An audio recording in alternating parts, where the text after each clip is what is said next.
Hi, this is Mato. Welcome to my online chess lecture. In this video I will show you a game between Henry Bird and Emanuel Lasker. This very beautiful chess game was played in Great Britain in 1890. Henry Bird had white pieces, and what would Henry Bird play with white pieces? He played f4, and this is known as the Henry opening. I mean the Bird opening. Emanuel Lasker played d5, e3, g6, knight to f3, bishop to g7, c3, knight to f6, d4. Lasker castled kingside, bishop to d3. White's pawn structure is the Stonewall Dutch. b6 intending c5, but now b4. Bishop to b7, a4, knight from b to d7, and Henry Bird castled kingside too. Rook to c8, not giving up on c5.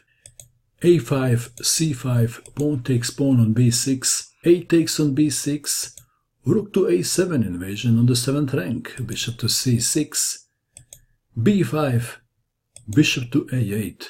White has a space advantage. It looks like that things are going well for Henry Bird. Knight to e5, rook to c7, rook to a2. Following the general rule, if you have more space, don't exchange pieces. e6, knight to d2, queen to b8, intending rook to a7, knight from d to f3, rook to a7, rook takes rook, queen takes rook, bishop to b2, c4, attacking the bishop, bishop to c2, queen to a5, queen to a1, black to move. What would you do in this position if you had black pieces? Emanuel Lasker played knight takes on e5, queen takes queen.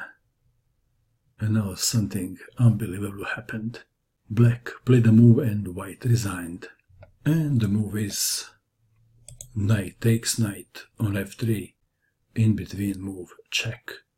Bird resigned, angry at himself. In view of this continuation, pawn takes knight, pawn takes queen, and black ended with an extra piece. The final result of the match was Emanuel Lasker 8.5 and Henry Bird 3.5 points. What do you think of this game? And that is all. I hope that you enjoyed watching this video. I wish you good luck with your chess, and bye for now.